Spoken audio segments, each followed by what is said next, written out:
하나님의 말씀 봅니다. 오늘 말씀은 잠언 14장입니다. 잠언 14장 1절부터 잠언 14장 1절부터 6절까지 말씀을 우리 함께 보겠습니다. 잠언 14장 1절에서 6절 말씀 다 함께 읽겠습니다. 지혜로운 여인은 자기 집을 세우되 미련한 여인은 자기 손으로 그것을 허느니라. 정직하게 행하는 자는 여호와를 경외하여도 패역하게 행하는 자는 여호와를 경멸하느니라. 미련한 자는 교만하여 입으로 매를 자청하고 지혜로운 자의 입술은 자기를 보전하느니라. 소가 없으면 구유는 깨끗하려니와 소의 힘으로 얻는 것이 많으니라. 신실한 정의는 거짓말을 아니하여도 거짓 정의는 거짓말을 뱉느니라. 교만한 자는 지혜를 구하여도 얻지 못하거니와 명철한 자는 지식 얻기가 쉬우니라. 아멘.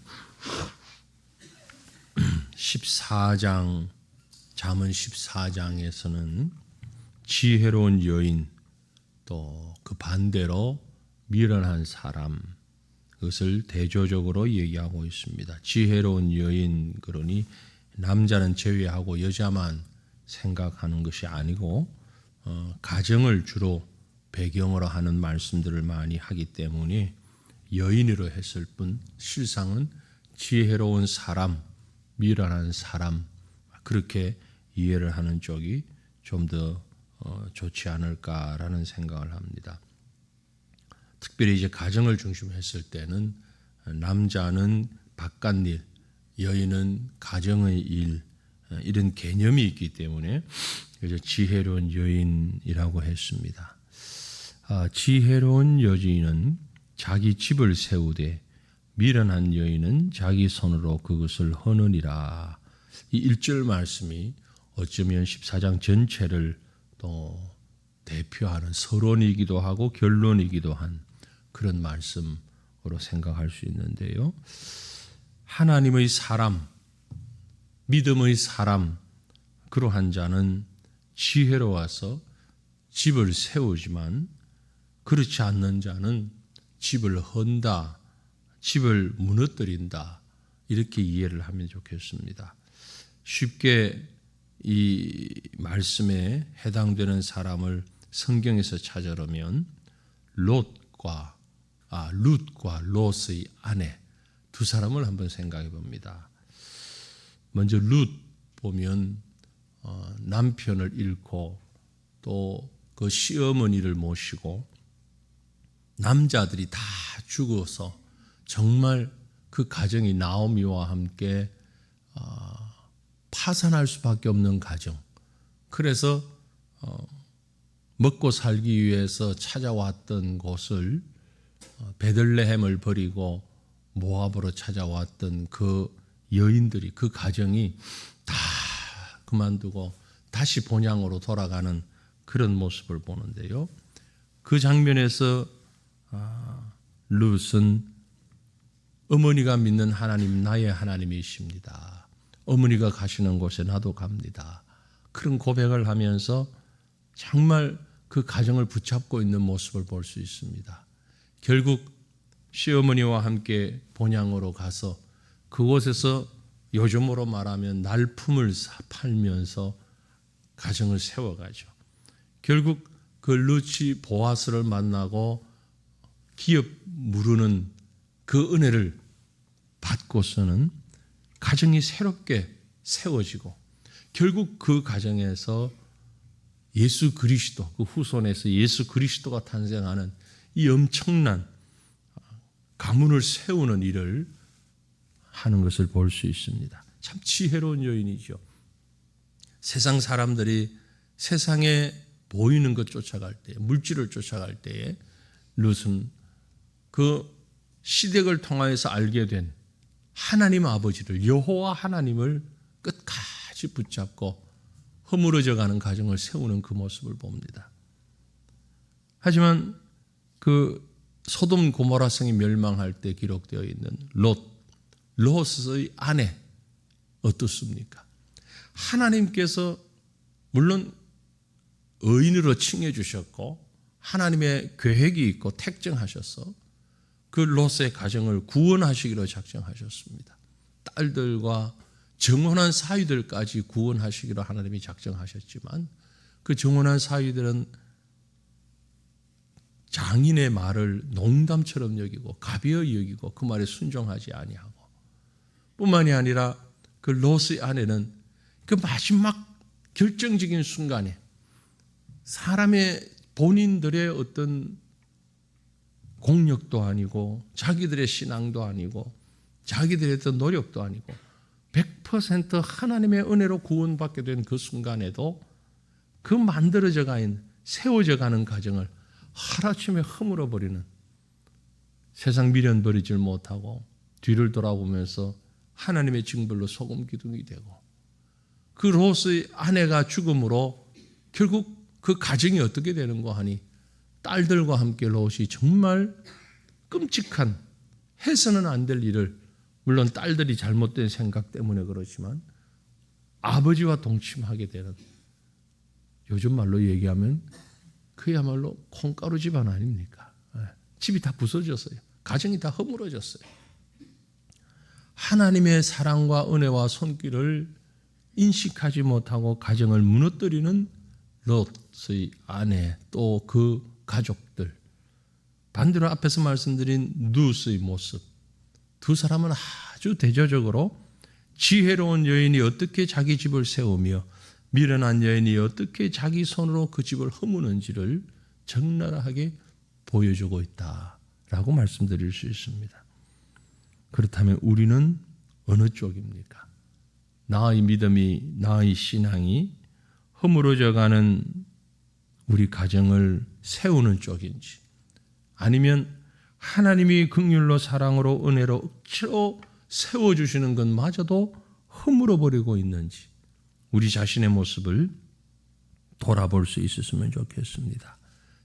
믿음의 사람, 믿음으로 지혜로운 사람은 믿음으로 살기 때문에 그 믿음이 또 이 땅에서의 삶을 신실하게 살게 하기 때문에 집을 세워나가는 것입니다. 원하기는 우리 성도들의 가정이 우리 성도들 한 사람 한 사람으로 인하여서 가정과 후손들, 자녀들 모두가 건실하게 세워지는 믿음으로 세워지는 그런 가정들이 되기를 간절히 바랍니다.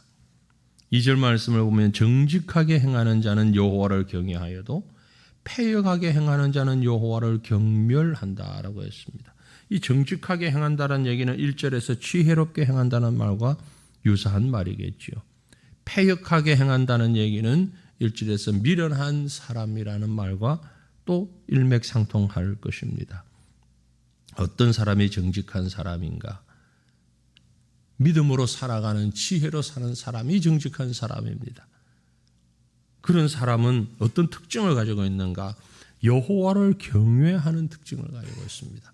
바꾸어 말하면 여호와를 경외하는 자가 지혜롭고 정직한 자입니다. 우리는 그저 정직과 신앙은 좀 관계가 없는 것처럼 생각할 때가 있습니다. 그래서 믿지 않는 사람들도 나름 정직한 사람이 있지 않은가 그렇게 생각을 하는데 세상적으로 윤리적으로는 그럴 수 있겠지요.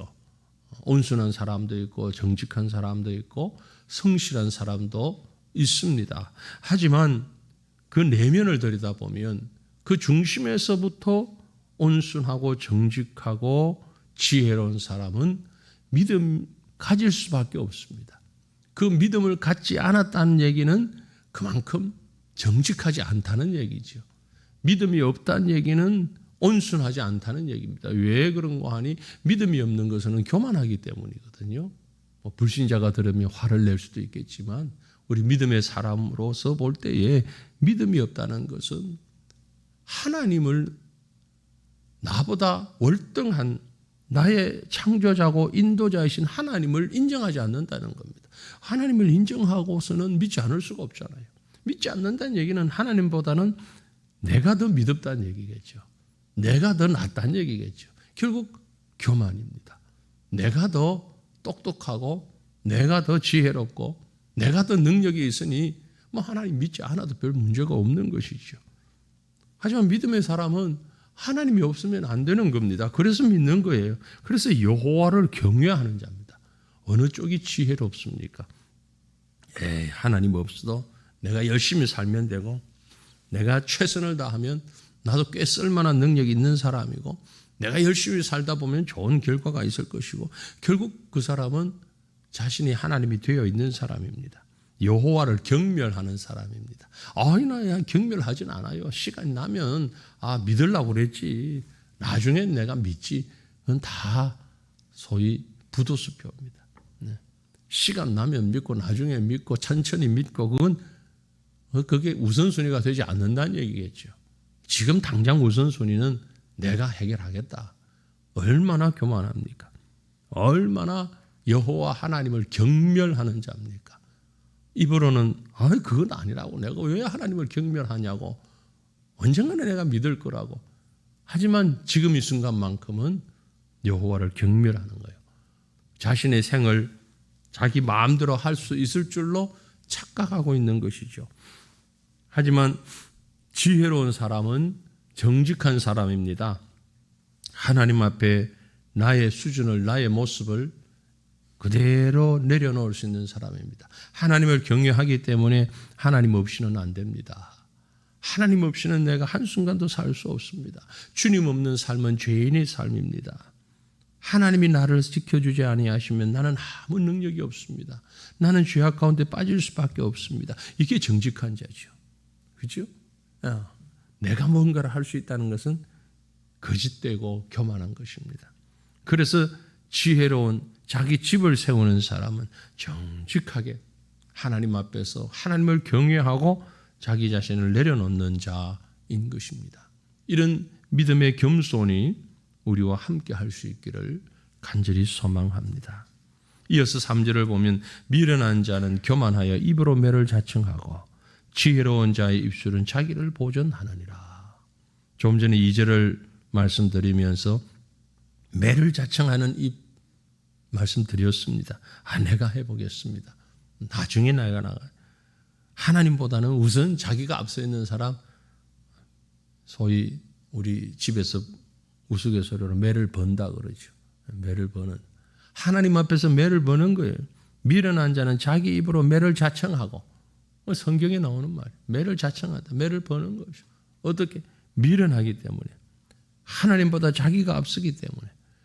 교만하기 때문에. 거짓되기 때문에. 하나님의 진노를 피할 수 없는 거예요. 하지만 지혜로운 사람, 정직한 사람, 믿음의 사람은 하나님을 찬양하고 하나님 앞에 자기를 고백하고 자기를 내려놓는 입술을 가지고 있기에 그가 살고 하나님의 나라가 그를 통해서 이루어지는 것이고 하나님의 은혜와 복이 그 삶을 통해서 나타나는 것입니다. 앞에서 말씀드린 바로 룻과 같은 그런 모습으로 가정을 세우고 자기 자신을 보존하고 뿐만이 아니라 가족을 세우는 하나님의 나라를 세우는 참 놀라운 일을 감당해낼 수 있는 것입니다.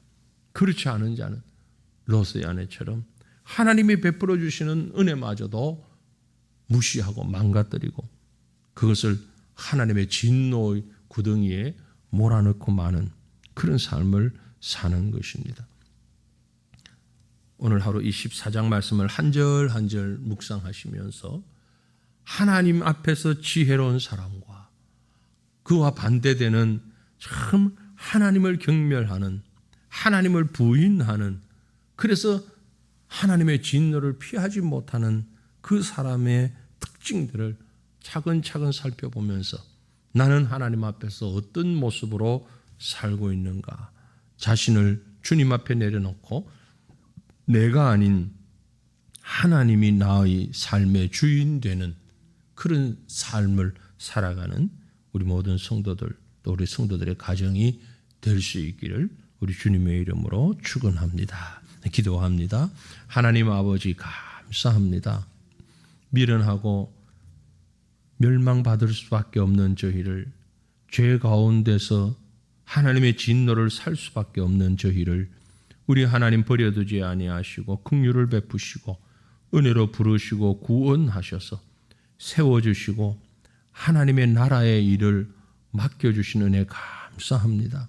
하나님, 지금이라도 우리 아버지 하나님의 그 손길을 깨닫고 참으로 지혜롭게 하나님을 경외하고 정직하게 하나님 앞에서 우리의 삶을 바르게 살아갈 수 있는 사람 되기를 원합니다. 미련하고 어리석어서 세상을 먼저 하고 자기 자신을 먼저 앞세우고 우선순위를 세상적이고 육체적인 것에 둠으로 인하여서 하나님을 진노케 하는 어리석은 자 되지 아니하게 하옵소서. 우리 한 사람 한 사람으로 인하여서 가정이 세워지게 하시고 허물어져 가는 가정이 다시금 온전히 자리를 잡을 수 있는 하나님의 뜻을 이루어갈 수 있는 그런 가정이 될 수 있게 하옵소서. 가정을 파괴하는 어리석은 자가 되지 아니하게 하시고 하나님의 나라를 망가뜨리는 어리석은 자 되지 아니하게 하셔서 진정으로 지혜롭고 정직하며 신실한 삶을 살아가는 하나님의 백성 되는 하나님의 귀한 일꾼들 되는 우리가 될 수 있도록 은혜도 하여 주옵소서. 오늘도 이렇게 주의 말씀을 묵상하고 주님이 기뻐하시는 그 모양 그 모습대로 살아갈 수 있는 우리의 삶이 되기를 간절히 빌고 소망하오며 살아계신 우리 구주 예수님 이름으로 기도 올리옵나이다. 아멘. 하늘에 계신 우리 아버지여, 이름이 거룩히 여김을 받으시오며 나라가 임하시오며 뜻이 하늘에서 이루어진 것 같이 땅에서도 이루어지이다. 오늘 우리에게 일용할 양식을 주시옵고 우리가 우리에게 죄 지은 자를 사하여 준 것 같이 우리 죄를 사하여 주시옵고 우리를 시험에 들게 하지 마시옵고 다만 악에서 구하시옵소서. 나라와 권세와 영광이 아버지께 영원히 있사옵나이다. 아멘.